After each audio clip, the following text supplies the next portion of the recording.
Okay,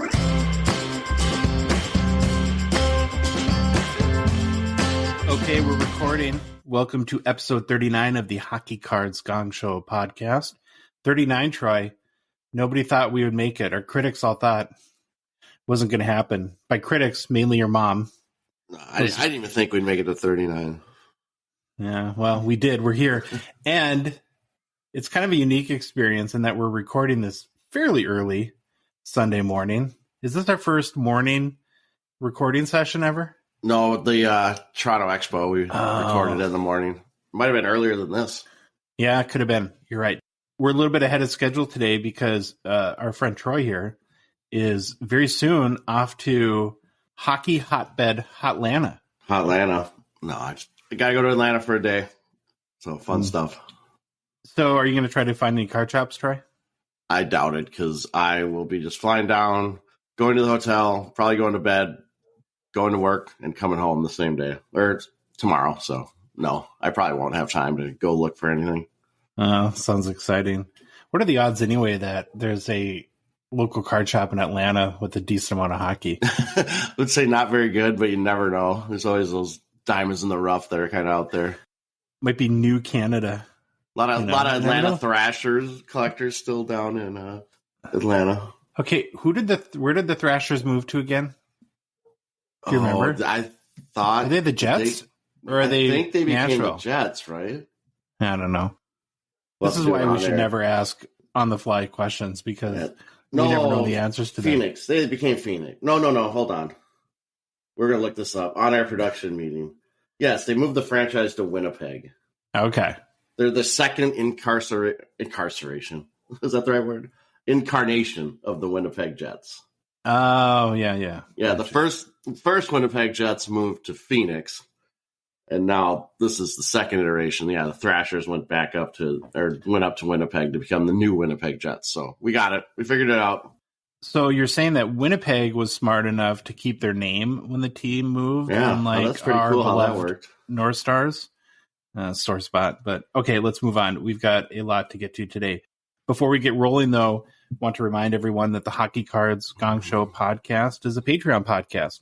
What that means is we rely on listener support to help us cover our expenses, continue to produce hopefully more and better hockey card content, and help us fund initiatives to grow the hockey hobby in even a small way.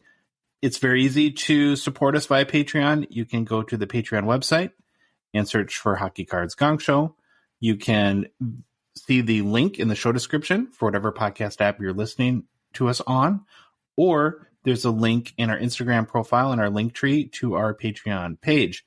Once you're there, you can be one of the first 99 supporters. Join our out of 99 tier.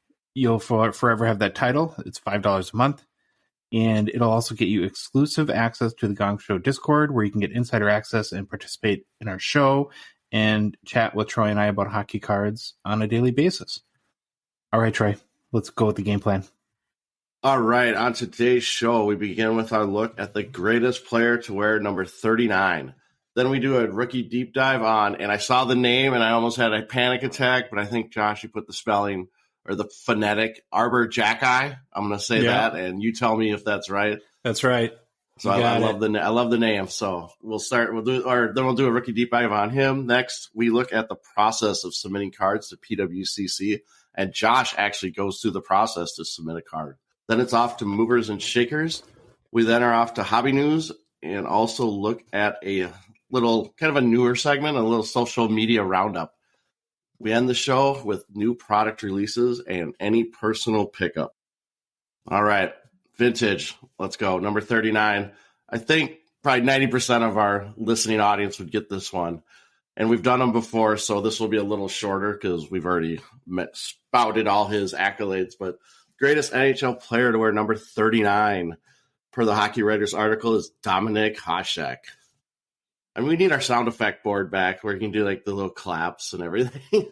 I think I have that, but I don't know how to get it to work to record. Oh, only I can hear it, which is a little fun for me, weird. But disappointing for most. Okay, before you get started, I do have a question about I remember thinking that 39 was an odd number when he played. Did that ever cross your mind? It probably was, but I don't know. I don't know if they actually had set rules back then. I don't think so. Maybe they did, that the goalies had to be, 0 or 1 or in the 30s. But yeah, 39 definitely did seem like an odd number. All right. Xhekaj, goalie. We should all know that. Played 735 regular season games over a 16-year NHL career. However, it's fun to remember that he started his NHL career at the age of 26. So he was a late one. He played 2 years in Chicago, 9 years in Buffalo, 4 years in Detroit, and 1 year in Ottawa. Everyone in the world, I think, forgets he played for Ottawa for that one season. And it actually was in the middle. He played with Detroit, I think, 2 years, then went to Ottawa, and then came back to Detroit for 2 more years. So it's kind of that little interesting nugget in his timeline of how he played. All right, his awards and accomplishment. He is in the Hall of Fame, 2-time Stanley Cup winner with Detroit. All-rookie team. He is a 6-time first-team All-Star, 6-time Vezina Trophy winner, 3-time Jennings, 2-time MVP, and the 2-time Pearson Award winner, which is now the Ted Lindsay Award. He had a career regular season record of 389 wins, which puts him 15th all-time, 223 losses, 95 ties. Career goals against of 2.2, which is 7th all-time, and a career save percentage of .922, which is 1st all-time. In addition, he had 81 career shutouts, which is 6th all-time. Obviously, he started his career at 20, 21. He's probably 1st all-time in a lot of a lot of stats. But again, remember, he's still in top 10 in those big stats by starting his career way late. He made the playoffs in 13 of his 16 NHL seasons, 119 games played, record of 65 wins, which is 14th all-time, 49 losses. He had in the playoffs a 2.02 goals against average and a .925 save percentage. He also managed 14 career playoff shutouts. 14 career playoff shutouts, which is tied for 6th all-time. His quick fun facts, and if you want to get into him a lot more, listen to our episode where we talk about the Mount Rushmore goalies. We go really deep into Xhekaj. His nickname is one of the best ones of all time, the Dominator, known for his speed, flexibility, never gave up on the puck. If you ever watch highlights, you see all the crazy saves he makes, flopping around, pads flying around, just reaching behind him. That's one of my favorite saves ever, when he turns around like backwards to make a save. He was pretty small, or he was small by today's standard. He was listed as 6'1", but I doubt he was 6'1". He seemed a little smaller than that, but he was amazing, made acrobatic saves, one of the best goalies all time. He is credited with starting the influx of European goalies coming into the NHL, which kind of makes sense from his kind of background. He came here, they see how good he is, and all the teams start getting happy and excited and want to look for the next Xhekaj. So they obviously go where he's from, and that was Europe. Okay, so given that he started at 26, would you say he's the Kaprizov of goalies? Then? Yeah, he might be the Kaprizov of goalies. And Kaprizov, when did Kaprizov actually start? 24, 25? 24. The goalies peak later. So yeah. He is definitely the Kaprizov, or maybe or Kaprizov's the Xhekaj of skaters, I guess. And then I have a stylistic question. So I know that you get, I don't know what the right word is when we talk about flower and the flopping flower, as we like to call him. Yeah. So it sounds like, based on your description of Xhekaj and his style, similar to flower or more controlled flopping, or how would you compare the two? Xhekaj was so quick, but he tended to get out of position a lot. And when you do that, you have to improvise to make saves. So his flops, they were usually always on rebounds and stuff. I don't remember him always looking behind him like Fleury. Man, Fleury is just going to hate us if he ever listens to this show. But I've still been watching Fleury every game, and every time he's like looking around, looking behind him, seeing what's going on. He's always like looking like some awkward save. No, Xhekaj. Another thing too is Xhekaj never gave up on a puck. So even maybe a goal that would be easy rebound, or it'd be an easy rebound, and the goalie wouldn't move, he would somehow be flying around trying to get to it. So, I don't think it's a real dig at Xhekaj. It was just that's who he was, and that's how he played, and he was really good at it. I want to second the Dominator nickname, too, as one of the best. Yeah. And then, so as I was thinking about him and going back to Mount Rushmore a little bit, this is a little bit of a tangent question, but I want to ask it anyways. It seems like it's really easy to compare careers for skaters, right? You look at goals and assists and points, and that's sort of how we decide largely who's the best. Is the lack of like one just obvious stat that separates goalies, does that contribute to a little bit more difficulty in us trying to figure out what the pecking order? Oh, I'm sure. Of these guys for sure are? It does. But there's been, if you read a lot of the analytics community, that goalie analytics are the one thing that's so far behind.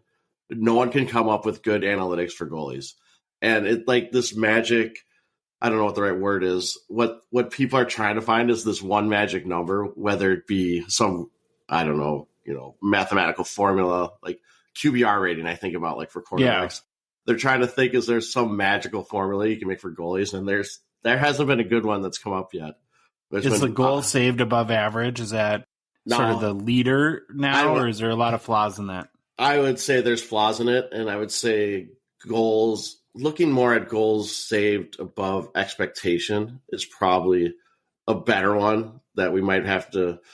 I think I mentioned it kind of last year. We probably should switch to that one for the little more advanced stuff. But again, that's all model based, though. There's every shot they can, whatever model you use, they predict the percentage chance of that thing going in, and then they look at how many goals saved above expected does a goalie make.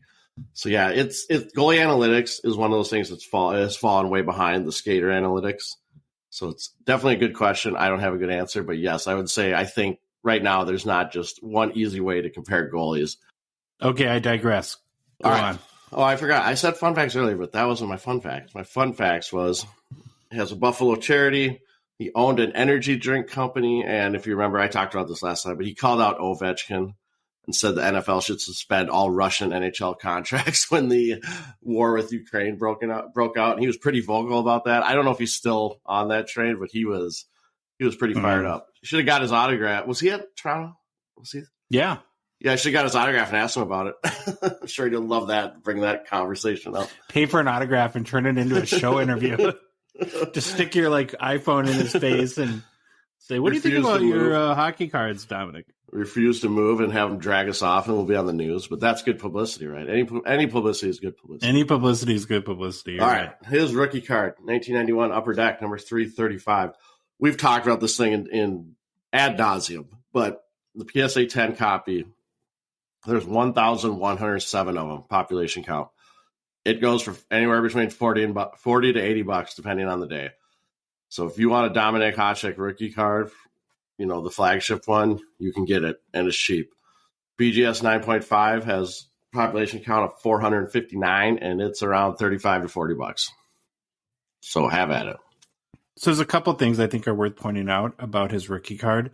The first is, if you recall, it was not a Young Guns, because I guess he wasn't considered a promising enough rookie at that point. Well, if they had those crazy rules, too, he was over the age, right? Doesn't it have to be under 25? Oh. I don't know if that was in place back then. I have no clue, but that might be another reason why. The other thing that stood out to me about your chart here, Troy, as I'm looking at it, is so the PSA 10 pop count is 1,107, where the BGS 9.5 is 459. If you look back at older cards, a lot of times the BGS pop count's higher than PSA. So True. I don't know. It's kind of interesting that more people have submitted that card to PSA.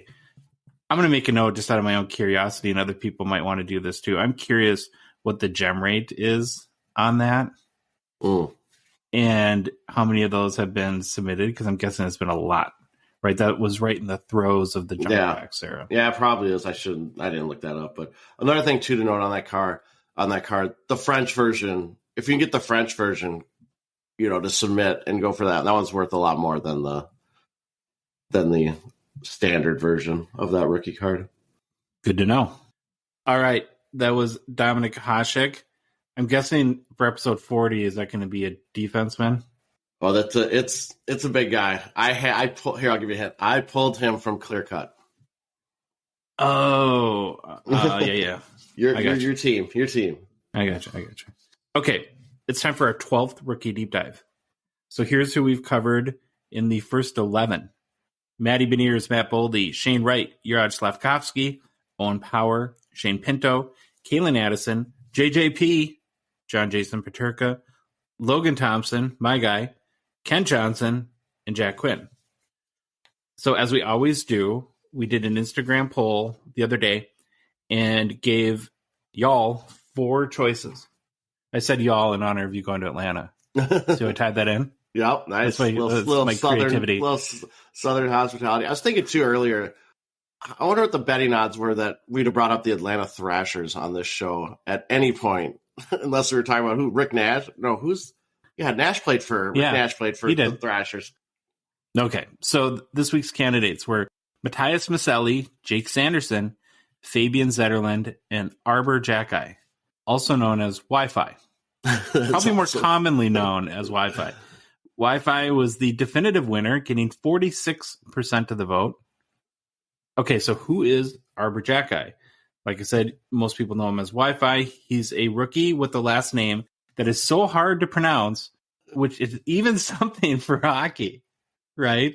And the crazy thing is, as goofy as it looks, right? It looks like just like a jumbled bunch of letters, and I think that's where the Wi-Fi nickname comes from, where it really does look like more like a internet password than a last name. But the pronunciation of it is actually very easy. It's just Xhekaj, like JACK-EYE. What seemed very daunting at first got pretty simple. It's so obviously it's hard to pronounce that it was his Montreal Canadiens teammates that gave him the nickname Wi-Fi, which is probably one of the better nicknames ever. And we're big nickname guys ourselves, as you guys know. Okay, so let's learn a little bit more about Wi-Fi or Arber Xhekaj. Xhekaj is a 21-year-old, 6'4", 238-pound rookie defenseman, right, for the Montreal Canadiens. He was undrafted. And as we kind of get through his story, what you'll notice is he's wasn't quite on the Connor Bedard trajectory to the NHL by any stretch. That doesn't seem like it. I'm guessing teams just looked at his name and said, I don't want to try to say that, so we're just going to pass on this guy. It's too hard. Not only was he not drafted in the NHL, he wasn't even drafted in the OHL. Wi-Fi was a 2018 camp invite for the Kitchener Rangers, played 2 seasons for the Rangers. When the OHL season was canceled in 2020 due to the pandemic, and he wasn't taken in the NHL draft, he ended up working at Costco that year. So 2 years ago, this dude's working at Costco. It's like the Kurt Warner kind of story, working, bagging groceries. Now, obviously, this guy hasn't become a superstar like Warner, but you like to hear that. Is he going to marry a woman named Brenda who has like a weird spiky short haircut? Yeah, and a bunch of kids or something, and he's going to take them all on. It's a feel-good story. Yeah. Then it'll be a movie about him, right? Because wasn't there a Kurt Warner movie like 6 months ago? Okay, so when the OHL resumed in 2021, he was back with Kitchener, where he really started to stand out as a tough physical defenseman who could play the modern defensive style. I think he was traded within the OHL, ended up playing for the Memorial Cup that season. Nonetheless, this offseason, he had a camp invite to Montreal. And the thought, I think, was that he would maybe earn an AHL spot this season. But he continued his aggressive play style that translated in the camp and preseason. It seems like he's kind of really embraced being the bad guy, too. Due to a couple of injuries on the Canadiens' blue line and his strong preseason, he actually made the team out of camp. So, Troy, Arber Xhekaj is the first player in NHL history with the surname that begins with the letter X. Legendary already. For some reason, I just can't wrap my head around that. It's like, I don't believe that, but obviously you probably looked it up. So, No, I made it up. No, just kidding. I looked it up. Well, do you know anyone whose last name starts with an X? No, but I figured there'd be some, Eastern European player that's played, but no, not off the top of my head. Okay, so his 2022-23 season stats so far, he's played 25 games. He's got 4 goals, 4 assists for 8 points. He's -1 and plus-minus. It doesn't seem like he's going to be an Adam Fox, Cale Makar type guy, Troy. So I don't think that should be the expectation amongst collectors. But he's kind of got that, I don't know, that it factor. Like teammates have also called him the sheriff. Like he's, that real aggressive kind of tough guy personality and play style. I don't know what that means from a hockey card market perspective or a hobby perspective. Probably like a strong PC guy, I'm guessing. Maybe not a big like market guy. There's really no cards out for Xhekaj yet, so it's hard right now to gauge what the hobby interest is. He might be a Series 2 guy. So I guess we'll find out on that. But what's your speculation? Do you think more of a PC collector than $200 Young Gun kind of guy? I'm guessing so. And to be honest, I don't know anything about this guy. Like, I saw the name and I was like, oh, that's cool. And then you start talking about him and he fits the mold of what you want in a fan favorite, right? Oh, yeah. Playing off the enemy, being big, physical. Super relatable. Rags to Riches story. Wasn't the chosen one, from 4 years old, right? So, okay, so that's Arber Xhekaj. It still goes another week, Troy, without the number 2 rookies scoring leader getting picked. I find that very interesting. Don't know if that has to do with the team or not. But now you're used to all your influence in it. I know. You just want to talk about him. I do. I kind of want to learn about him. That's part of the reason. Well, this one was influenced, though, because everyone saw that name and they're like, oh, gosh, we're going to make Josh say that. Let's do it. And they all voted for Arber Xhekaj.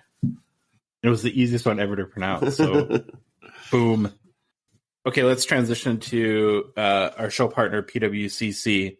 So I, this weekend, did a exercise in submitting a couple cards to their vault. I've never used a vault before. Have you used a vault, Troy? Nope, I have never done that. I'm not a vaulter. I've never done it, so I'm interested to hear your experience. Were you ever a pole vaulter? No, but my dad was. No way. Yep, in high school. He was a pole vaulter in high school, and from what I think he told us, they used to land in like saw chips. Like, was there like they had a big pile of like wood chips and stuff they would land into? Well, your dad's a great guy and still very chipper, but he's no spring chicken. So, when about do you think he was in high school? What's that? He was in high school. What, in the 40s or 50s? Oh, it would have been 50-ish, I believe. 50, yeah, somewhere in the 50s, late 50s, maybe. I don't think I'd want to land in saw chips. That's sure. I don't know. Maybe I'm making that up, but he did do pole vault. I know he did pole vault. Okay, so neither of us have ever done a vault. It's a little intimidating, to be honest, trying something new. But PWCC has partnered with us, and it's something I've wanted to try for a while. And right off the bat, what I can tell you is that they do a really good job of making the whole experience easy. So Troy and I both professionally work in technology. I've done a lot in user interface, user experience design work, and was very impressed where they sort of handhold you through it. I decided to try to submit a couple of cards to the vault that I thought I might want to sell soon. I didn't go in guns a-blazing. My kind of style is to tiptoe into this stuff a little bit and get my feet wet and make sure I understand the ropes, I guess, before I dive into the deep end. So I picked a couple of raw cards that, in my opinion, are in pretty good shape. So a Jack Hughes rookie, a 2019 OPG Platinum Rainbow. Parallel, but not like a numbered one or anything super crazy. And then a Cole Caulfield rookie, the 2021 OPG Platinum Preview base. I'm a big fan of Platinum Preview. You had this card as out of 50 or the... Yeah, I had the red... Is it the red one I think I had? Red Prism or whatever. Red Prism out of 50. Sold it because I couldn't stand the picture on it. I can't stand the picture on that card. I think it's one of the worst ones I've seen. So a couple of exciting young players who are having good years. Again, nothing crazy. Kind of my style, just to sort of tiptoe into it. Yeah, just went ahead and went through the process of submitting them to the vault. So when you start, they give you really three simple options. You're either sending them a card, you're transferring a card that you own from a third party, which they have a bunch listed on their website. Or if you already have a card that's in the PWCC vault, you can list it for sale, in whether it be like a fixed marketplace bid in the weekly auction, or if it's a real sweet one, I guess, in the premiere. What I didn't know, or probably forgot, because there's so much to PWCC, it's kind of like a big ecosystem, as I like to think of it, is that they've also integrated with grading partners, like we're seeing with lots, and we've talked on shows with, whether it be like Whatnot with PWS or PSA or a bunch of other integrations. So PWCC, Troy, actually has a deal with SGC, CSG, and BGS. So when you submit a raw card to them, like I did with my Cole Caulfield or my Jack Hughes, you can have it graded before it goes into the vault. And I thought the rates are pretty good. So SGC is $20 a card, CSG is $20 a card, and BGS is $25. They don't have a deal with PSA, so you get those 3 options. Which one do you think I chose out of grading services? I would guess SGC out of the ones. Can I ask a question on the grading services? Is it as simple as just saying I want it graded by this person and that's it after you put your card info in? Yeah, you don't even put your card info in. They just give you a packing slip. Oh, really? That's okay. Because that's one of the things you've heard me complain about this constantly. I hate how it's almost like they make you so nervous. You better get that name right. You better type the name exactly as it should show on the card and all this stuff. So I'm glad to hear that. You go through this vaulting process, and then it's as simple as just clicking a provider and going through that. Because, I don't hide my feelings how I don't like the grading process, and anything to make it simpler, I am all for. And this seems like it would be right up my alley. I got to be honest with you, it stopped me in my tracks because I felt like this can't be it. Like you missed a step. You're like, oh god, yeah. I actually hit like the back button. Yeah. I hit the back button. I'm going back and I'm trying to figure it out. I did select SGC because honestly, this is my personal opinion. Everyone has their own grading opinion. I get that. But I feel like that they've established themselves, at least value-wise, as a clear number 2 grading company. We've talked about this before. If you look at the top sales of all time for sports cards, especially number of records in the last year, it's SGC. I know that they lag a little bit behind in hockey. But honestly, from a hockey perspective, none of these guys really are like stand out super great. BGS values, I feel like have been hurting for a while now. If it would have been like a memorabilia card, like a Rookie Patch Auto or something like that, I probably would have gone with BGS. But I'm pretty bullish and confident on SGC, and so I guess that's the one I chose. Like I said, all you got to do is how many cards you're sending. PWCC gives you really simple packing instructions. You just pack it, put it in a box, ship it, and then once you ship it, you update your submission with a tracking number, and I think they just take care of the rest. I guess that's where I'm at this point, and so we'll sort of follow along and go from there. I'll probably end up selling these. I really think they should get good grades, which is, of course, a kiss of death. And this is what's awesome about having a show like this and putting yourself out there. I can't wait until I have to update everyone about my PSA 4 Jack Hughes and my PSA 6 Cole Caulfield. No, SGC 4 and SGC 6. Right? Oh yeah, SGC. Sorry. Yeah, because you know how my grading luck has gone. It's not been good. As long as they don't destroy the card, we should be okay. So maybe I'll get some little PWCC luck with my SGC submission. And you can vouch for this, right? Because you've been at my house where I've shown you like a SGC 9 or SGC 9.5 and been like, how is this not a 10? Yep. Tell me. We'll see what happens. Other quick PWCC note before we move on is, given, of course, we're recording this on Sunday morning, the PWCC weekly ends tonight. I have bid on a couple of cards, so hopefully I'll win. Fingers crossed. One thing I've appreciated that I wasn't aware of before I started bidding in the weekly is the daily email you get from PWCC that kind of shows you where your bids are at. What surprised me about this is that I'm typically not a guy that loves getting emails from companies, but this is one where I found really useful. And it was good to be able to check in and see if I'm still winning or what the other bid activity has been. So I thought that was a good feature. Have you bid on anything in the weekly? I have not. I've bookmarked a couple things. I was thinking about doing it when I get to Atlanta because I believe the auctions ends at 7 Pacific time before it goes into extended bidding. So I'll have a little time. I'll have an hour and a half when I get there I'm going to try to do any plain bidding. Well, yeah, I could, but I just fall asleep or maybe I'll do some plain bidding. Who knows? Priorities, Troy. Priorities. Okay, so that's our PWCC update. I'll keep you posted on my Hughes and Caulfield, and really excited about it. Like I said, they seem to make the process really easy. So we'll see how it goes. Okay, movers and shakers. As always, we start with who's hot. Troy, it's Tage Thompson's world, and we're just all living in it right now. Boy, if you didn't let everyone bet who's going to be on who's hot, I think this guy 100% probably would have got him right. It was crazy that after that game, how just it blew up like a firestorm, you know, all the tweets and notifications. And then you start seeing the card sales, and it's just like, what's going on? In his last 7 games played, Thompson only has 8 goals and 7 assists for 15 points. This includes, of course, his 5-goal, 1-assist, 6-point outing versus Columbus a few days ago.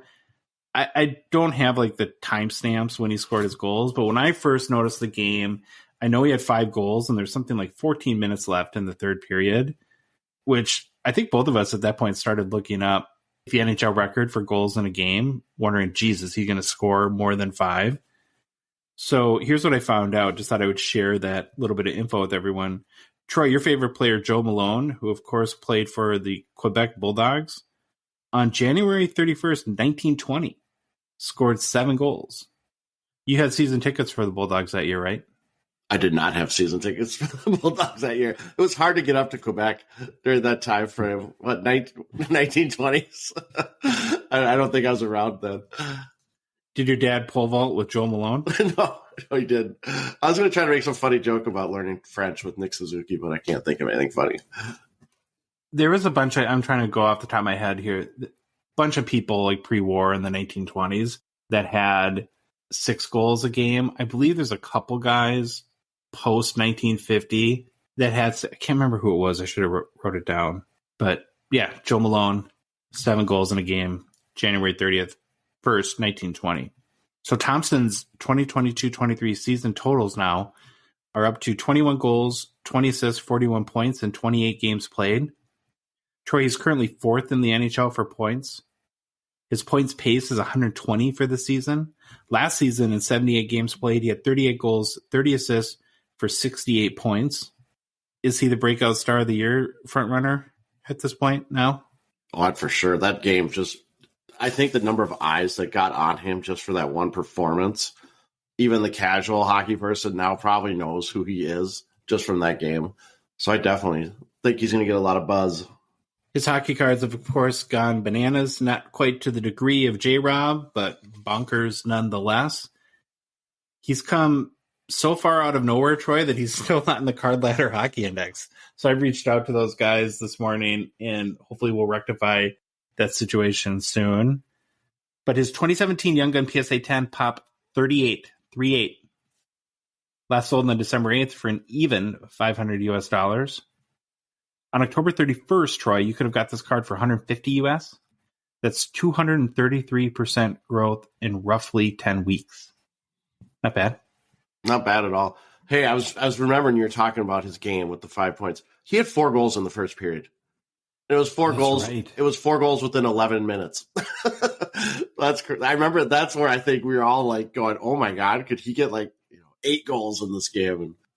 Okay, so given his 2017 Young Gun PSA 10 as a pop at 38, if you had to guess how many of these puppies right now are in boxes on their way to PSA, guessing a lot. I'm guessing people are digging through them.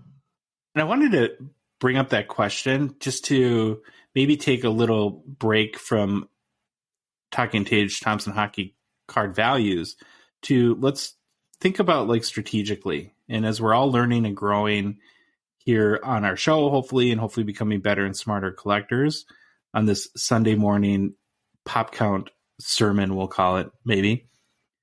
So Troy, even if he continues to play well, I think you can only expect that the pop counts are going to climb, which what always happens when that, right? It puts downward pressure on value. So long story short, I don't think I would rush out to buy a Tage Thompson Young Gun or graded gem mint Young Gun right now, because I think if you look at that $500 value, right? Obviously he's played very well. He could be a breakout star, but a good part of that value has to be the pop 38 pop, right? Or the 38 cards that are PSA 10. So if that number is 438, what does that do to the value?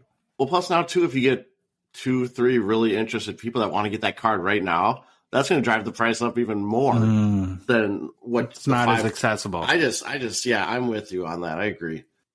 And let's say he scores 120 points and he keeps his current pace. I still think, given where the pop counts are going to rise, it's going to be a $300 card, between $200 and $300 card at the end of the year. I just wouldn't buy it at 500. Another kind of quick tangent is, while I was trying to look up the PSA 10 values, I noticed a particular sale trade that I want to point out. So on December 3rd, someone bought a 2-card lot. So a seller had bundled a Thompson Young Gun PSA 10, again, Pop 38, with one of his raw Future Watch autos, and a savvy buyer snatched it up for $525 US. Right, good for them. Hope they're a listener. Yeah, good deal, number one. I guess the reason why I wanted to bring it up is I'm sure that this is a listing that was up for a while and the seller forgot about and was trying to create an interesting way to bring up value for Thompson while he wasn't setting the world on fire. And I think it's just a good reminder that if you are an active seller and you've got a couple hundred cards or a couple dozen cards or a couple thousand cards, whatever it is, it's probably a good idea to, even once a week, to go and Google NHL scoring leaders and figure out who's kind of setting the world on fire. I use QuantCast a lot because you can look at the last week, the last 2 weeks, the last month, season to date, and really see who's popping off, and go and update your listings, because whoever that seller is left a good amount of money on the table, as the buyer definitely got a steal. So just a little reminder. I'll put a plug in for that, because I've done that on one of my spreadsheets I have with all my cards. I actually, on the far right-hand side, I have a query that you can do this in Google Sheets pretty easy. I have a query that goes to, I think it's Hockey Reference, and pulls in the current stats of the player and then any injury report news on the player. So I could go through it and see if anyone pops out, like some guy is on the injury list, and then I can see if I have his card listed on eBay, and if anyone's got a lot of points that I just don't really remember, I can see if I've got any of his cards for sale too. So it's pretty easy to do on Google Sheets. They make it pretty easy to pull that stuff in. His 2017 Young Gun Raw is currently selling for about $94 US. This was $15 at the start of the season. We need to go to card shops and see if we can find that thing hanging around. I did. I went to Absolute yesterday. I did. I did some dollar box diving. Couldn't find any Young Guns of his. Was looking for a couple guys. So that's a healthy 527% growth since the start of the season. Not bad. Okay, I've done this a couple other times too, and I wanted to contextualize a little bit how hot Tage cards have been.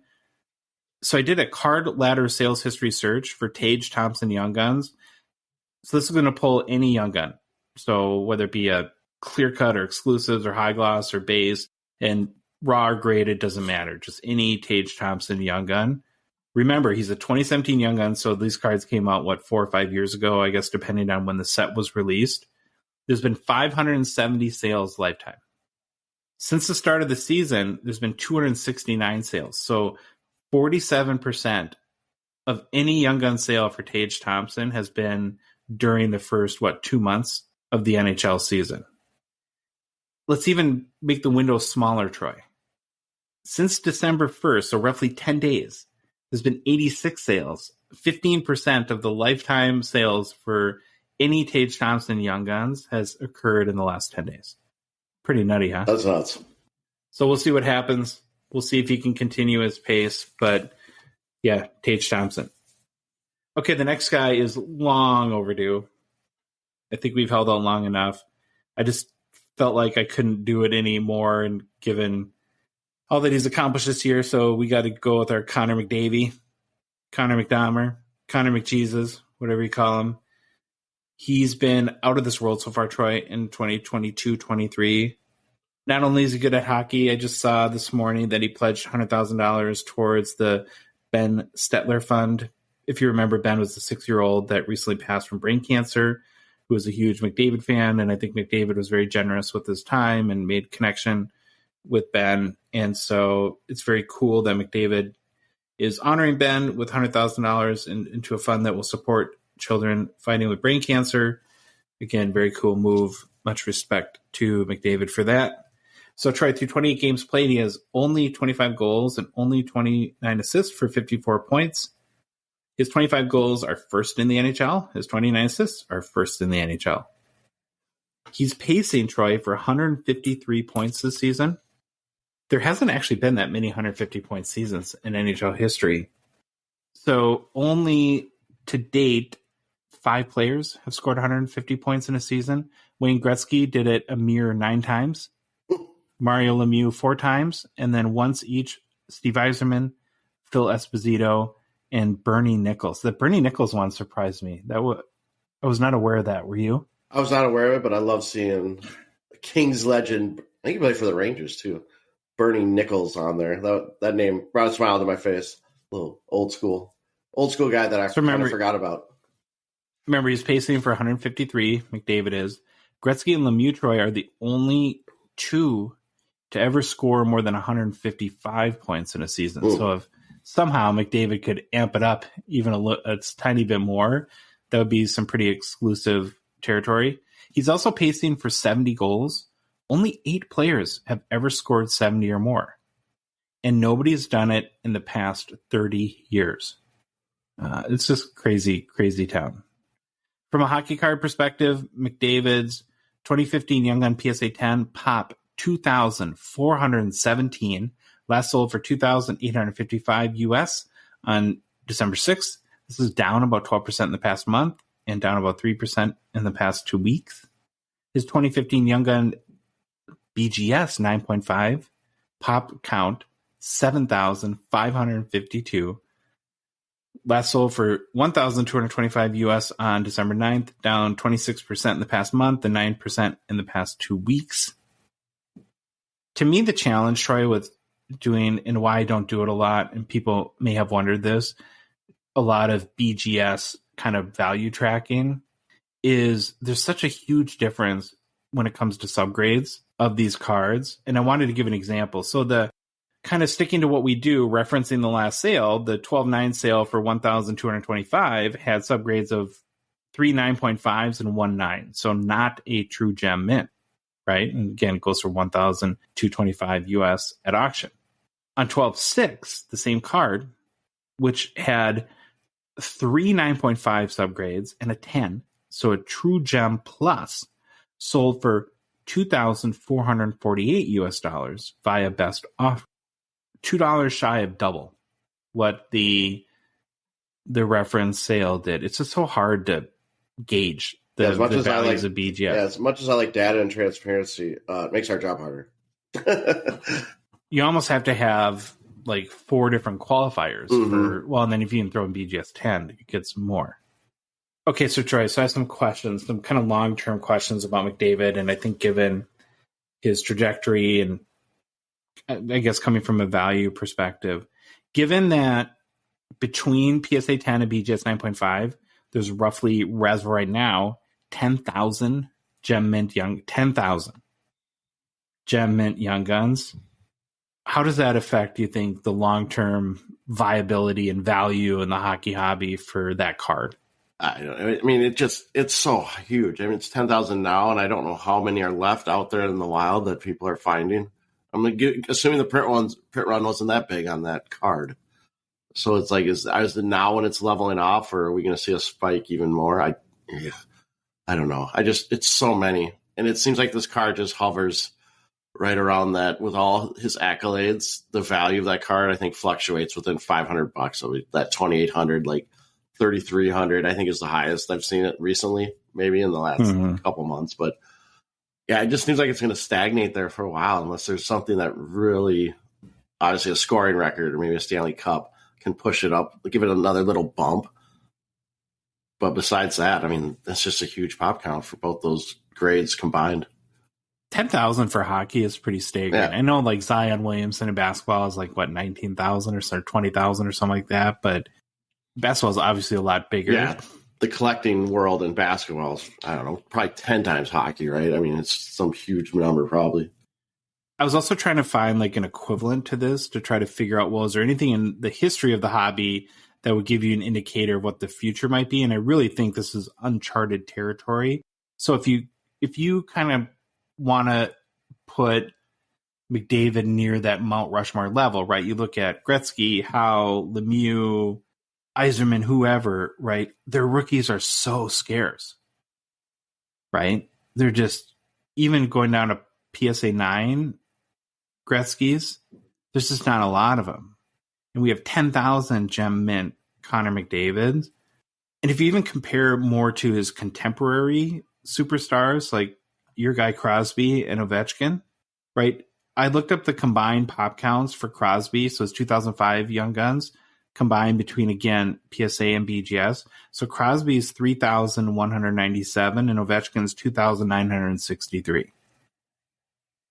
And if you think the print run on the 2015 was smaller, it's got to be, I don't think there's tens of thousands of 2005 gem mint raw Young Guns sitting out there, right?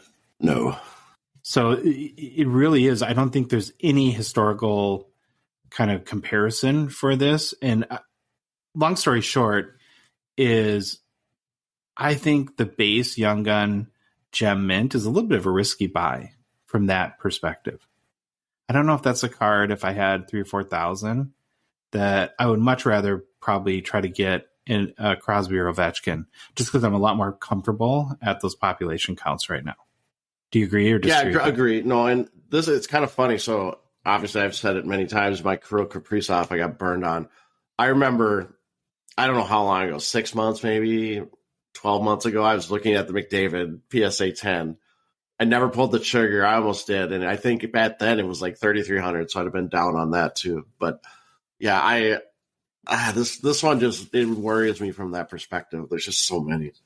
Well, you bring up the Kaprizov, right? And you've gotten kind of crushed on that card, as we've joked about a lot, but it has nothing to do with how he's played. It's all pop count, because the pop count was tiny when you bought it, right?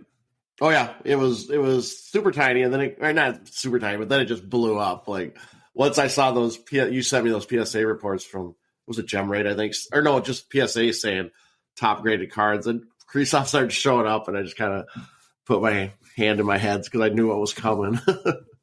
Basically, yeah, last like March, April, and May, I think, is when it really kind of took off as a rocket ship. And this again is a little bit instructive. A couple of the guys we've been talking about a lot recently, J-Rob and Tage Thompson, right? This goes back to why I wouldn't necessarily spend $500 today on a Tage Thompson Young Gun PSA 10, because you're going to have the population effect. Probably, I don't think it's going to get to the Kaprizov point, but it's definitely going to be a factor. Okay, so last question I have on McDavid. Is there a better player who has worse nicknames? And we're nickname guys. I haven't felt comfortable vibing with any of his nicknames, Troy, and it's killing me. So most people go with McJesus, but it kind of feels sacrilegious. Like some people would think that way.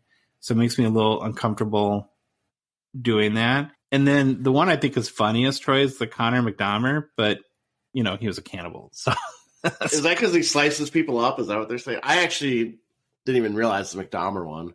I actually fixed it in the show notes because I thought you put the wrong name in or something. I put McDavid for one of your things. Okay, right now, open Twitter and search for Connor McDavid. And there's side-by-side pictures of Jeffrey Dahmer and Connor McDavid. Gotcha. And Connor, they kind of, or I don't know if it's a side-by-side, or there's a photo of McDavid where he looks a little serial killer-ish. I gotcha. Okay, yep. And I think it was, that's where that comes from. Yeah, interesting. And I'll say I do like the McJesus one. I'm not a big, I don't think, it doesn't bother me, but I like that. Yeah, I got you. I like that name. I still think the world needs to find McDavid. Maybe that could be our contribution. I just say that's hockey. Our goal. Our goal now is to find a new name for McDavid, or a new nickname. All right. Screw Hockey Cards. We're just going to have a podcast on coming up with McDavid nicknames. Last guy in Who's Hot is Ryan Nugent-Hopkins. I'm actually going to let you take this one, Troy, because you've been talking forever and you did the research. So yep. All right. So like we wrote in the show notes, finally someone not named McDavid or Draisaitl on the Oilers is producing, and his name is Ryan Nugent-Hopkins. So far this year, Nugent-Hopkins has 14 goals, 19 assists for 33 points in 28 games. And as Josh likes to say, that's over a point per game if you do the math. In his last 5, I did do the math. Did you do the math? In his last 5 games, Nugent-Hopkins has 4 goals, 4 assists for 8 points. And during that run, he had back-to-back 3-point games. Obviously, we know he slides under the radar a little bit, being in Edmonton.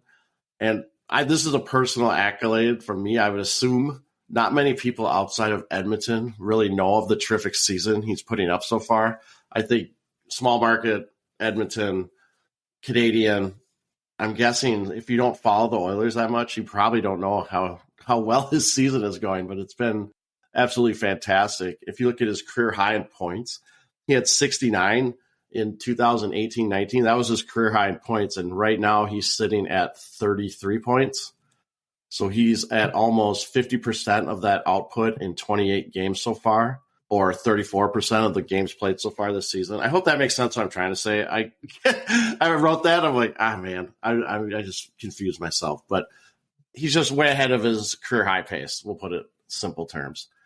Also, his shooting percentage. I know I've said this. I'm not a big shooting percentage guy.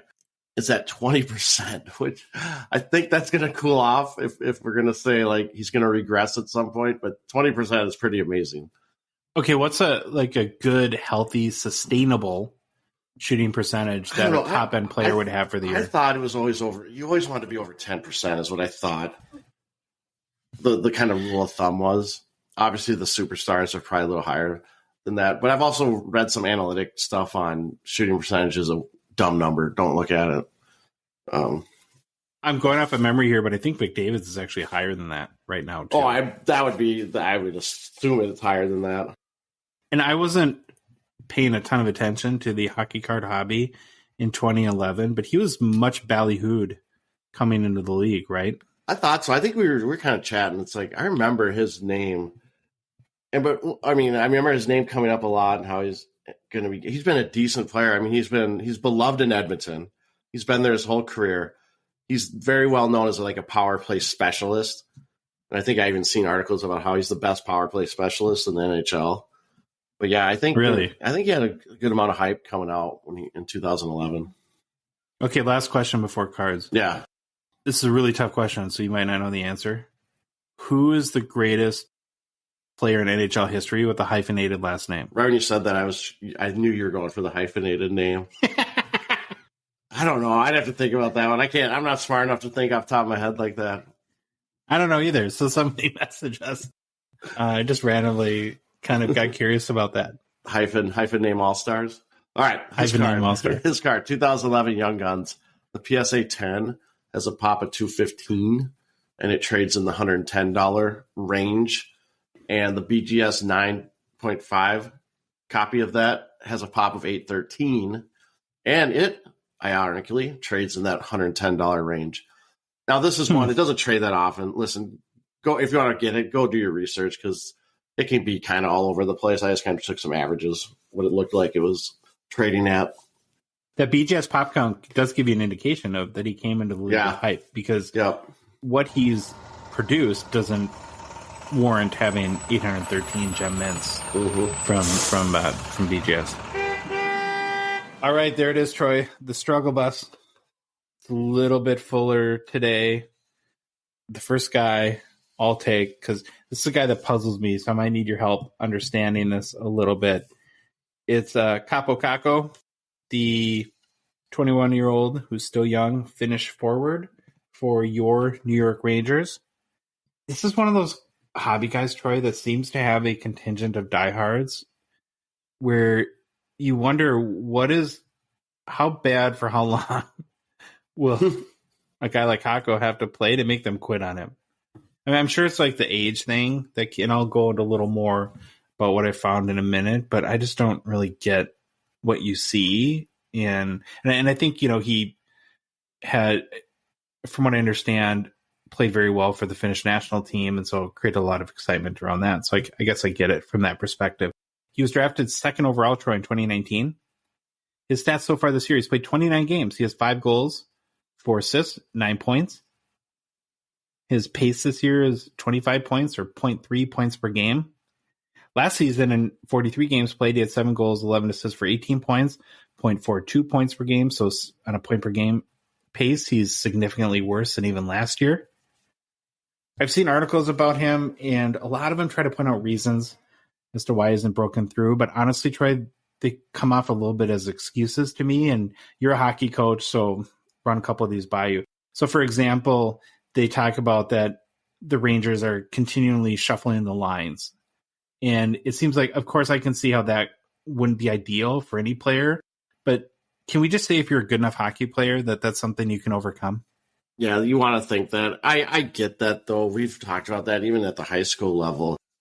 There's been certain years where we've actually changed the lines a lot. And then there's other years where, like, we're not changing lines. We're going to make these people gel with each other and figure it out. Because sometimes, and when you're young, getting changed on lines probably is more of a mind game. You just, oh, my God, I'm not good enough. And if you're the one always being changed lines with, you start looking at yourself. Are you the problem that's going on? So I get that.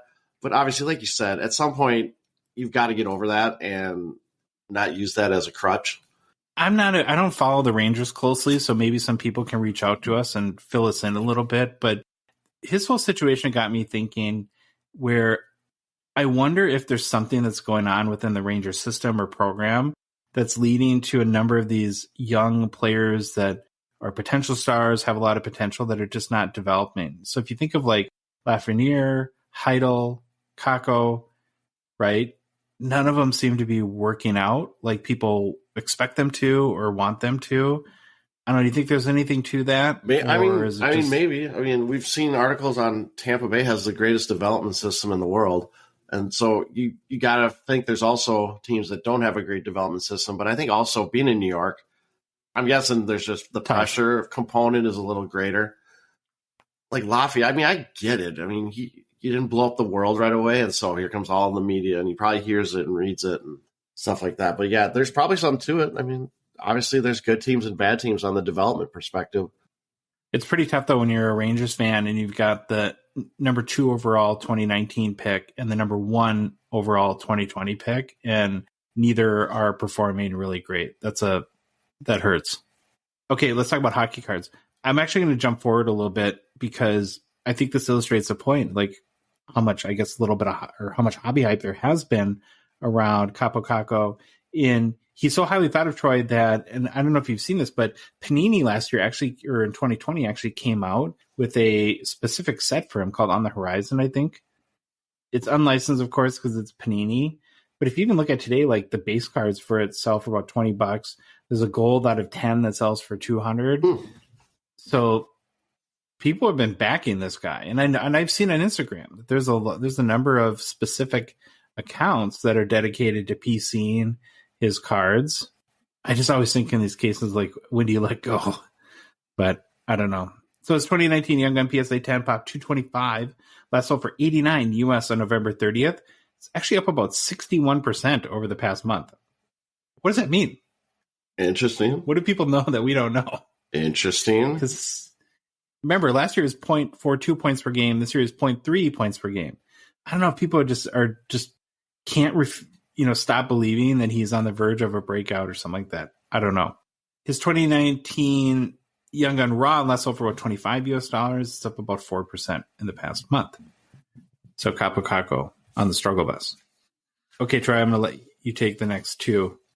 It's kind of a Buffalo Sabres day for who's hot and struggle bus. Yeah, did you read the notes on the next guy, Owen Power? No, I didn't. All right, so it's Owen Power. So we have discussions, we go back and forth. So promising 2022 rookie kind of hit the wall points wise in the past couple of weeks and even in the whole season. But I'm going to make a bold statement. I think this is more, he's maybe not on the struggle bus. I look at it as he stepped on the struggle bus to ask for directions from the driver, and a paparazzi took a picture, and so now he's equated to being on the struggle bus. I think there's you could argue he shouldn't be on the struggle bus just yet. I think he was trying to figure out directions to not get put on the struggle bus. Are you saying that he's aware of what happens to everyone we put on the struggle bus, where they go out and score 2 goals? Maybe he's trying to get on there, but they're not letting him on. But let's say, all right. In fairness, fairness in conversation, I did put him down, and you did the work. So go ahead, convince me why he shouldn't be on. No, I'm not going to convince you from points wise. Points wise, he is on the struggle bus. So I said from a points perspective, he's hit a wall, or like we've just mentioned that he's hit a wall. In this past 15 games, he has 3 assists for 3 points. It's important to remember he's a D-man, right? He's a defense guy. And while the points have been lacking, he is still, if you look out at his other stats and how he's playing overall as a defensive perspective, he's still a top D in the organization with Buffalo. Obviously, points are what we focus on from a hobby perspective. It's simple metric, easy to understand. Like we talked about earlier, points I can get. Where we said it's kind of hard with goalies for that one number, but points are the one thing we can all kind of gravitate to. It's that simple metric to understand for the value of a player. And on the season, he's got 27 games played, 10 assists for 10 points. I do think the 0 goals is a little concerning. But besides the point-wise, he's definitely struggling point-wise. From a defensive perspective, he's averaging over 23 minutes per game. Is this putting him in suitor range? Is this what we're going to hear about him all the time? He plays all this time. He's a gamer. 23 minutes per game. Now I'm going to get into the weeds. Corsi for percentage is around 54%. Look it up if you don't know what that means. I'll just let you know, if you're above 50%, it means the team is controlling the puck more often when you're on the ice than when you're not. So that's good. Anything over 50 is good for that one. 14 penalty minutes, I think, is a huge stat for him. He's not getting them in trouble a lot. He's still on the second power play unit. They still show trust in him. I haven't seen any like management issues where they're talking about, oh, he's struggling, oh, he's doing this. Obviously, you'd hope that second power play would lead to some more points than 10 on the season. But I think from a points perspective, he's struggling. But as an overall D man and being young, what number 1 pick in 2020, I believe. I'm not sure I would consider him on the struggle bus, but that's just me. This is from a points perspective, yes, but I don't think is playing and how he's being looked at and his values for his card. Here's my case that this is a hockey cards show. Yeah. Right. If this was a hockey show, I think your argument has a lot more legs. And I just look at, and I could be wrong, this is one dude's opinion here, but given where his Young Guns is at currently, and you'll go over that in a minute, you have to produce points to sustain hobby hype and value. And especially given the current trajectory of all these offensively minded D-men, the Cale Makars, Adam Foxes of the world, right? It's just going to be tough for him to, he may be a PC guy, but not a real hobby relevant guy. So I think that's the tough part about defensemen, right? Because why is Jared Spurgeon not worth it? I'm just naming a wild guy, but there's a lot of heck. I think Jake Middleton is cool as hell watching the Wild. He's got that big like fire chief mustache, right? There's like 6 pounds of hair on his upper lip, has no teeth, plays solid defense, but he has no hobby.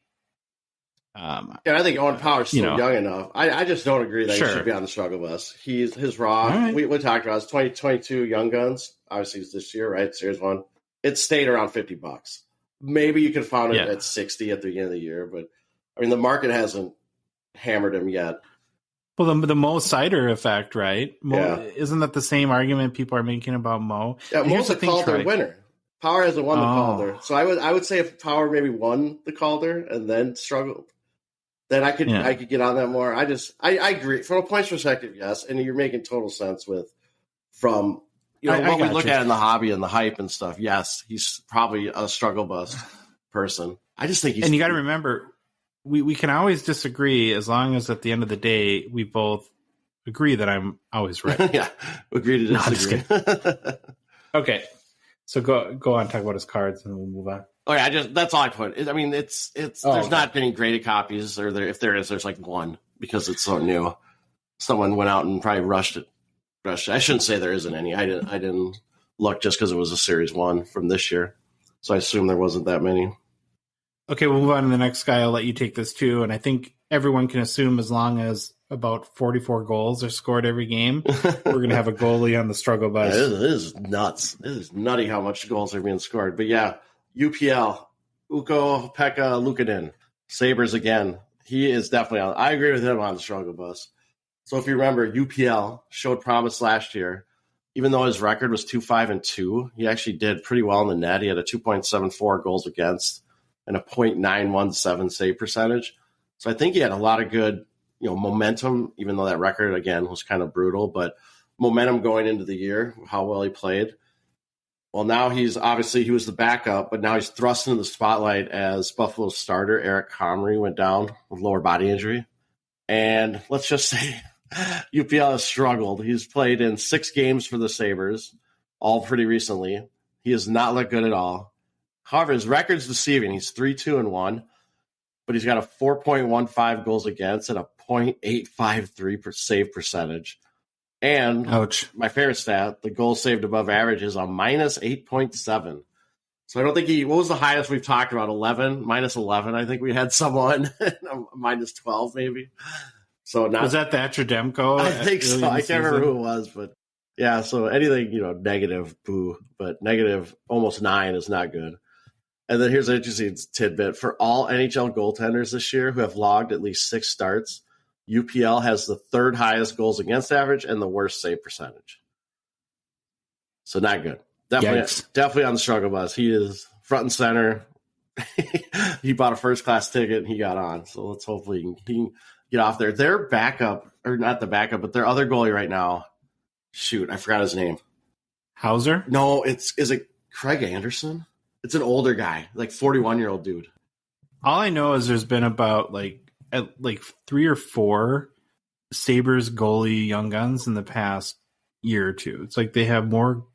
Them and Arizona seem to draft goalies all the time. Yeah, it's Craig Anderson is their other goalie right now. 41-year-old. I was just looking up his stats. He's actually played pretty admirably.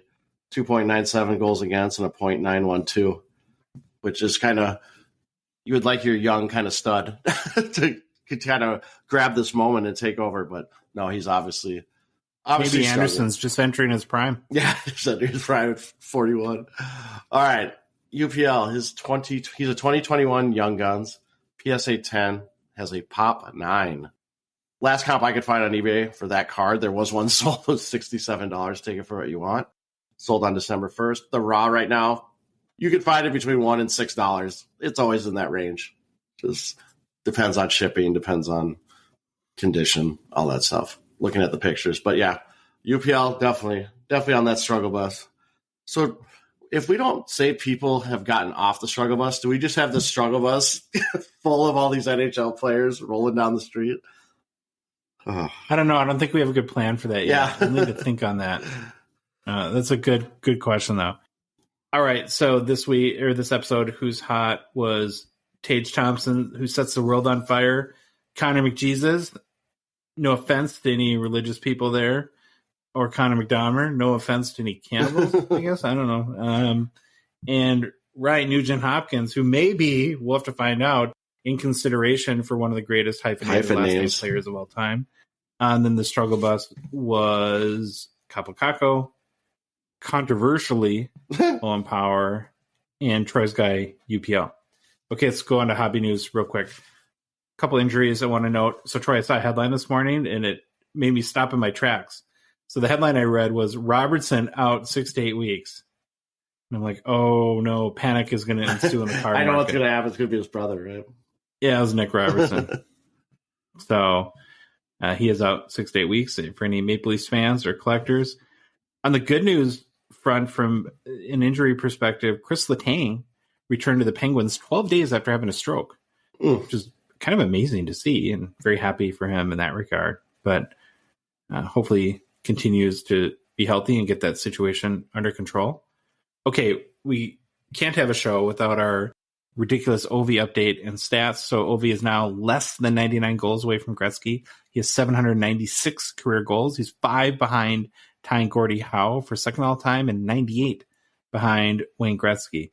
I do think, though, Troy, I'm very close. This may happen this afternoon, where I'm going to publicly call for a congressional investigation on all these empty net goals he's scored. I believe the last 3 goals are all empty netters, and the game before last, can't remember who it was against. I think he had 2 empty net goals. What's happening here? Is this they feed the beast? Put our tinfoil hats on for a second. This is going to be like, this isn't the same. This is like when Michael Strahan got the sack record. And the final sack, they basically rolled. I think it was a Favre. I don't know. He rolled out and just fell over, and Strahan touched him. And they're like, sack, yeah, you got the record. Yeah, I hope this doesn't. Do you think there's... Oh, go ahead. I was just going to say, do you think there's a secret NHL rule that came out where any team playing the Capitals no matter the score, with 6 minutes left in the game, is going to have to start to pull the goalie. Yeah, it's weird. I hope. Did you? No, we talked about this just off air. I looked up like how many empty net goals Gretzky had compared to Ovechkin, and I want to say right now Gretzky had like 30 more, 35 more, but also has. I thought he had like 55, 56, and Ovechkin has like 33. It was something like totally off. Yeah, it was something like that. But again, you got to remember Gretzky played, I don't know, 700 more games than what Ovechkin will have. So I just hope that he doesn't keep getting all these empty net goals, because that would be kind of weird. All right. Well, I'm sure we'll be back on Thursday with some other ridiculous OV stat, because it's kind of getting fun at this point, to be honest. Okay, Mitch Marner, Troy, extended his goal streak to 22 games. That's a lot. 22 is a lot. I know you do math, right? That's a big number. He scored a goal in 22 straight games. Point streak. So he extended his point streak to 20. Goal streak. Okay. I just had to make sure I was right on that. Yeah, point streak. Okay, gotcha. No, I was wrong in the show notes. So, point streak. His 2016 Young Gun PSA 10 pop 1,058 last sold for $380 US. It's up about 22% in the past 2 weeks. Makes sense, given that he's played so well. Mm-hmm. Okay, next note, Troy. On Saturday night, last night, because we're recording Sunday morning, the Islanders, your favorite team, wore the reverse retro jerseys featuring, Troy, the Fisherman logo. Awesome. It's the first time the Fisherman has appeared in a game since 1997. Crazy, huh? So are you a fan of this Isles jersey? This is one of those jerseys when it came out, thought it was ugly, hated it, stupid. Now I love it. Now it's great. It's got like that nostalgia. It grows on you. It's coming back. Now everyone loves the Fisherman. I think that's like popular opinion too. People love it now. Reason why I like to bring these up is because I try to think ahead, right? And if we'll see, whether even later on this year or in the next year, some maybe like Sorokin cards or Noah Dobson or anyone else good, or Barzal cards that feature this jersey. And I go back to me, what makes the Kaprizov Future Watch Auto so special is in the reverse retro wild jersey. Mm-hmm. So I'm a big fan of these jerseys as they appear on cards. What do you prefer? Do you prefer the traditional standard jersey when it comes to a card, or like I'll even make it more specific, like a rookie card? Oh, I'm fine with it. I don't have a preference either way. I do think some of the retros that look cool, I would like those. What I really am interested to seeing sometimes with these retros, I don't know if the Islanders did it with Sorokin, but the goalies will get new helmets, or they'll get new graphics on the helmets with the retro design. I think that'd be cool if he's got a big Fisherman logo on his helmet, and then Upper Deck keeps the photo quality up from Series 1 of this year, and you get a nice close up or something. That'd be cool. Okay, last note in hobby news. Troy, the Kraken continue to get creative in finding ways to get Shane Wright some playing time at any level, apparently other than the NHL. It's just right. Yeah, this is just weird. I mean, it's not weird, but I get what they're doing. But man, what a weird. It just points out that the rule between the I was going to say KHL, but the CHL and the NHL is just stupid. Yeah, it's weird. It makes no sense. It's like whatever like loophole they can jump through, they are. So the Kraken have loaned Shane to Team Canada for the 2023 World Juniors tournament starts soon, December 26th through January 5th. Of course, it's better than him just wasting away in the press box, being a healthy scratch. But like, does he just? I feel like he just walks in there like Charlie Brown, just moping in, like, "Oh, here I am, guys. Hi. Wish I was in the NHL." But yeah, what a test of your character, right? Yeah. Because it kind of feels like a kick in the pants every time something like this happens. But he went down to the AHL and produced and came back and scored a goal. That's the other thing too that's really strange about. And I guess the theory that I've heard, not being a big Kraken fan, is that they're actually playing pretty well this year, and that they're going to really try to go for the playoffs and don't want to sacrifice, like you might expect a recent expansion team to do, sacrifice current performance for developing their young players. But it's just crazy. All right, we're going to move on to a new segment that Troy mentioned at the top of our show. We're kind of calling this Social Roundup. We're going to try it, see what people think a little bit. And I want to try to find ways to tie in kind of our social community, which we get a lot of engagement, a lot of really great conversation, which I think is the best part of it, into the show and bring up some of the maybe more popular, controversial, or posts that elicit the most response. And so there's two, Troy, that I want to highlight this week and kind of get your opinion on, since actually we don't often talk about our social media a lot, and kind of curious what to think. So the first post I want to mention is we did a post for the top PSA 10 pop counts for the 2021 Young Guns, right? So the idea is, well, these have been out long enough where 2021, where they had time to submit to PSA. Let's kind of look at who people are submitting most, right? Kind of give you an indication where the hype is, look at the values, look at stuff like gem rate. So we posted this we looked at top 9 players. We posted to Reddit, our Hockey Cards, and Instagram. If you're not following us in either of those places, it'd be great if you went ahead and did that. And we got some interesting feedback. Particularly, Troy, there's a lot of negativity regarding PSA, which I guess isn't a big surprise. Somebody also reposted this to a large hockey Facebook group called Hockey Sports Cards Marketplace, like 30,000 members. Ooh.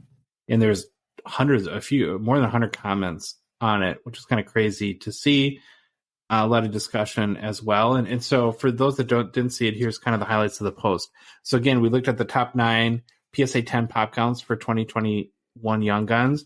And so in order, I'm not going to go through all the data because it's a lot, but Cider has the highest pop count, PSA 10 pop count at 1,173, followed by Raymond, 1,129, then Caulfield, 742, Byfield, 629, then McTavish, 491, Zegras, make a note of this one, 365, Dawson Mercer, 301, Newhook, 297, Spencer Knight, 274. So those are just the pop counts of PSA 10, right? Well, that kind of tells you part of the story. Then I wanted to look at gem rates. And here's where you have, and I think that this is what, for many years to come, Troy, this is going to make the 2021 crop of Young Guns very interesting to follow and to track, because there's such a huge disparity in gem rate between Series 1 and Series 2. Most will recall that Series 1 was printed, I think, in a U.S. facility, Series 2 over in Italy. So Cider and Raymond, highest PSA 10 pop counts, both over 1,100, have Cider 65% gem rate, Troy, Raymond 74% gem rate. 3 out of 4 cards that are submitted roughly come back PSA 10. You have Byfield in there as well, who's number 4 at 629, 70% gem rate, McTavish 60%, Dawson Mercer 65%, Alex Newhook 61%. Then you got the Series 1 guys, right? So you have Caulfield, who has the third most PSA 10s at 742, roughly 400 behind Cider, but at a 36% gem rate. If you do the math, and we're a math show as well as a hockey card show, 2,001 have been submitted versus 1,804 Cider.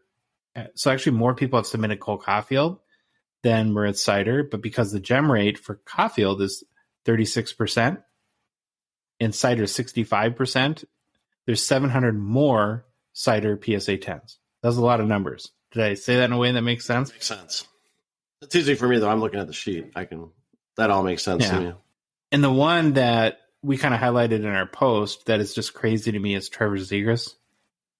So he has 365 PSA 10s, a very paltry 29% gem rate.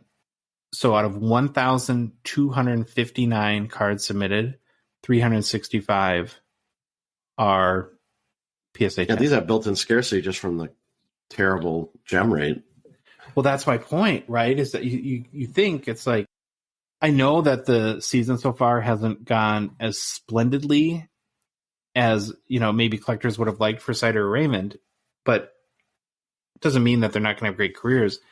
They're going to have, the problem is going to be, though, of course, is that the better they play, the more cards that are going to be submitted. And at 65 and 74% gem rates, respectively, we're going to, you have the whole McDavid thing we talked about, right? We have 10,000, just a ridiculous amount of PSA 10s, where you compare that to a guy like Trevor Zegras, who's got a lot of flash and panache and seems to have good star factor. Now he's on a horrible team, which stinks.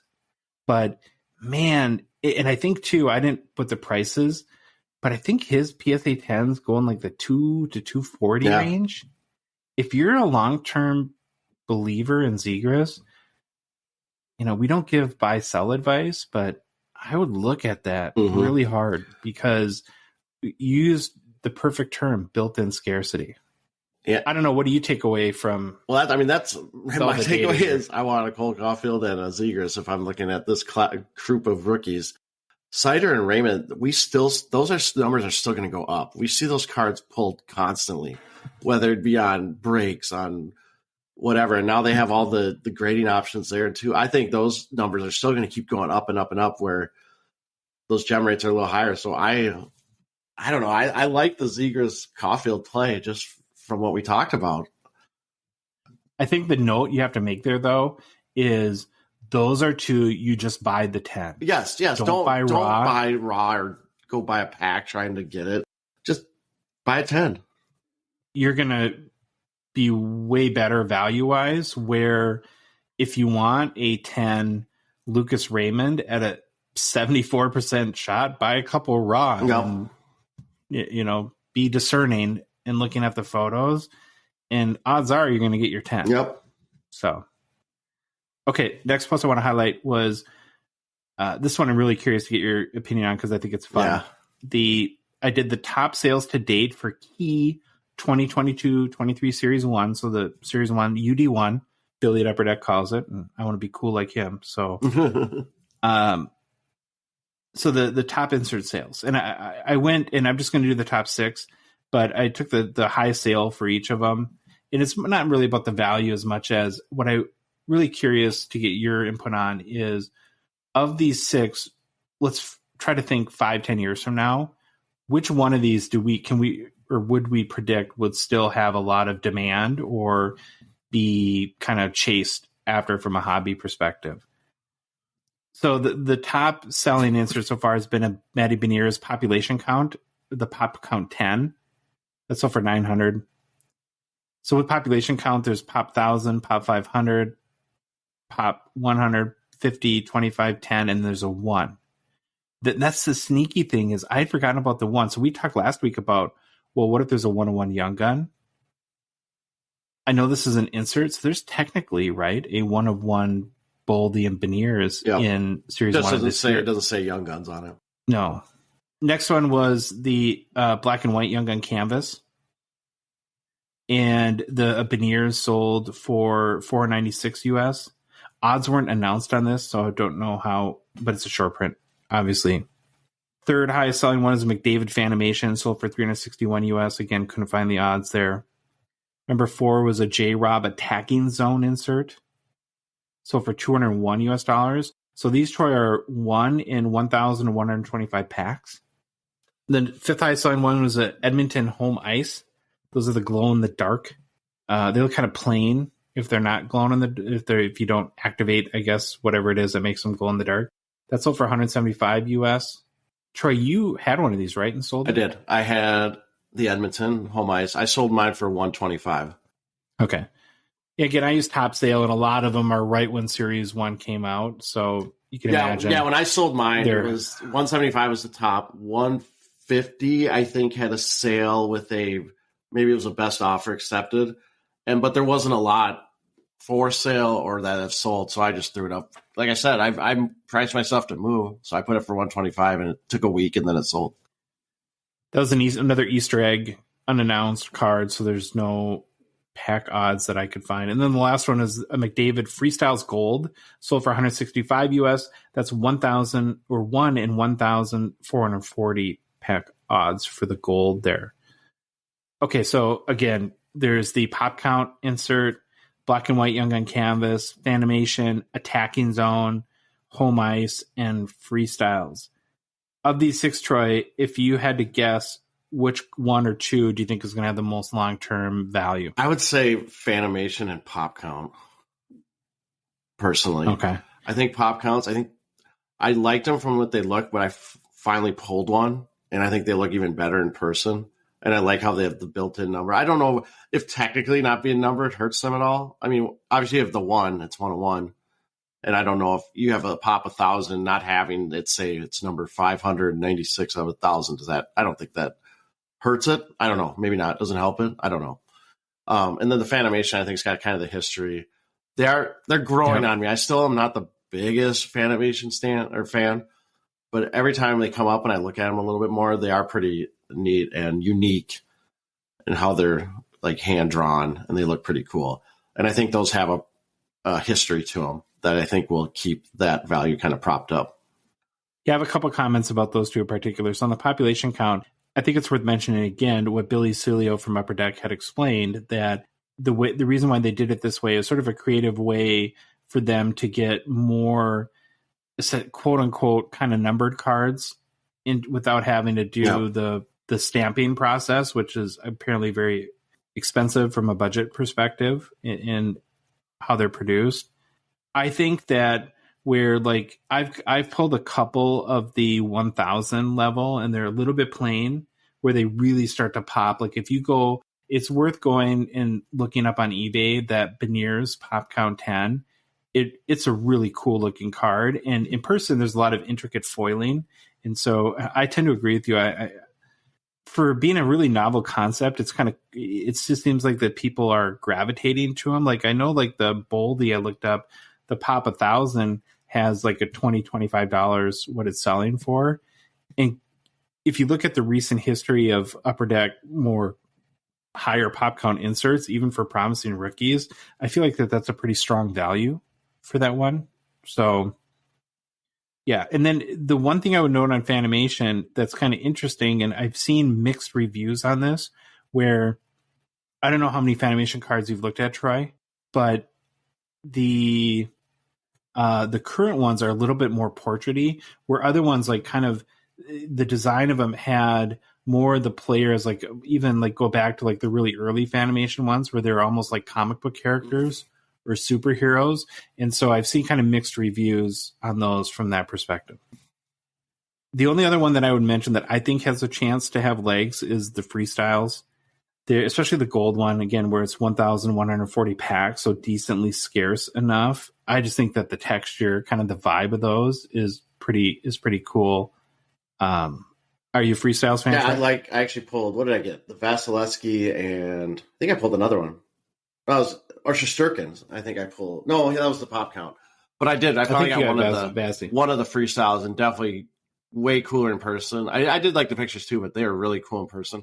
I just wonder, that styling is so bold and unique that those always seem to sometimes fall out of favor, but I do like them, and they probably will. The Freestyles Gold actually look really cool. I saw a picture of one online. Those look awesome. Yeah. Okay, so that's it for our sort of social media highlight segment. A couple quick things really to wrap up the show. On the new product side, I haven't seen anything new that changes the current release plan that we've talked about. So on the 14th, looks like we'll have SB Game Used from a hobby perspective, and then the slew of 2022-23 Series 1 retail products that should hit the store just before Christmas. What's beyond that? I haven't seen anything. If anyone knows anything we don't, please message us, but just thought it's worth reiterating that. And then we haven't done personal pickups in a long time. And I think we've been super busy with this show, number one. And then we've been ripping a lot of wax more. And I think it's maybe worth talking about. I'm a huge fan, Troy, of Series 1 this year. So I've ripped a fair amount and guess a couple of highlights. Haven't hit anything like ridiculous. A couple like veteran like exclusives, which is kind of cool. I've got a couple Beniers, Young Guns, Owen Power Canvas, a Boldy Young Gun. From an inserts perspective, I'm just kind of looking through my stack right now. I did get an Owen Power Pink Dazzlers, which is kind of cool. I got the Boldy pop count out of 1,000 from Freestyles, which we just talked about. So I have Crosby, McKinnon, and Clayton Keller. They're all like the white or base. One of those things is not like the other. Yeah, let's guess. Oh, I'm looking at a Pink Dazzler Tage Thompson. Is this worth $1,000? There you go. Get that online right now. Sell. The other card that I think is kind of cool is I pulled do you have any of the clear cut foundation ones? No, I don't. I'm a big fan of Aztec cards. Yeah. I've got the Toronto and the Devils one. And then I did get a Beniers Blue Dazzler too. I've always been a sucker for Dazzlers. I know that they're not real scarce, but what are some of the highlights that you pulled? So I don't have it in front of me, but I'm going to go off the top of my head. Obviously, I was 3 for 3 in my first 3 hobby boxes. I pulled 3 Matty Beniers Young Guns, but that's crazy. That streak ended with my final 2 boxes. I got Pop Count Shesterkin, Freestyle Vasi, a lot of Young Guns. I don't think I got any really good canvas Young Guns, if I remember right. That's all really. I mean, I have some of the clear cuts I got where it was a Tanev, I think, with his goofy face or some. It was a really goofy card. Yeah, has Brandon Tanev ever had a normal face on a hockey card? Key question of the day. Yeah, I mean, I got that home ice card in my first box of wax that we ripped in Toronto. That was probably the biggest one I've got for current price right now. Have you ever pulled a Young Guns clear cut? No, I have not. Me neither. I haven't even ever gotten. I've never gotten an exclusive or a high gloss either. I think you've gotten an exclusives. I got 2 so far out of Series 1. I know one is very controversial, me being from northern Minnesota here. Herman Towns own Neil Pionk. Oh, there you go. Right? And then I also pulled from our friends at the Calgary Flames, a Rasmus Anderson exclusives. So, yeah. Those are the only 2 exclusives I think I've ever pulled, though. Yeah.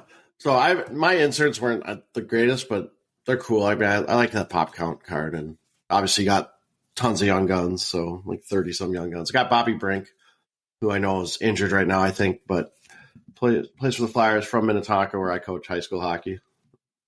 There are Flyers Young Guns galore. Flyers are the new Coyotes. I'd like when I had 3 or 4 in a box out of the 6. I think 3 or 4 were Flyers. Yeah, it's just crazy. I think it's a really fun rip, though. Yep. I really like ripping Series 1, so it sounds like you agree with that. Yeah, for sure. It's awesome. So we've been ripping wax, haven't been buying a lot of singles, but I did buy a single. I did get 2020 Skybox Metal Pekka Rinne Intimidation Nation. It's those close-ups on their face with the mask on. Really cool card. Super cheap. Talk really quick about what you pointed out to me about that card, though. Oh, what I point out about it? About the image. Oh, yes. I was looking at it, and then I was like, it just stuck in my head that looks familiar. So then I kind of went to the stature card, and I was like, It's just a zoom. It's like a portrait zoomed in. Now, obviously, stature has the portraits, too, where they zoom in on the main picture on their face, basically. But this Intimidation Nation had, if it's not the same picture, it's 99.9% close enough. I mean, the straps are all in the same spot. So that was kind of sad, disappointing. I wish it wasn't like that, but I get it. They have a bunch of photos. Who knows where that was during the pandemic time? Why they? I was just going to mention that it's probably a COVID thing, and you got to give them as disappointing as it feels. You probably got to give them a pass on for that. Sure. All right. Well, that is the Hockey Cards Gong Show for Monday. If you liked this episode, please leave a rating and review on Apple, Spotify, or whatever podcast app you listen to us on. If you love the show, and I hope you do, and would like to support us and want to chat with us on the regular on the Hockey Cards Gong Show Discord server, please consider a $5 a month donation. Join our out of 99 support tier level on Patreon. The link is in the show description. Within our Instagram profile, you can find our link tree with the link as well, or you can search for Hockey Cards Gong Show on the Patreon website. If you're not following us on social media, we're on Instagram, Facebook, TikTok, Twitter, YouTube. Please give us a follow. And Troy, the Hockey Cards Gong Show podcast is a production of Dollar Box Ventures LLC. Have a great start to the week, and we'll talk to you on Thursday.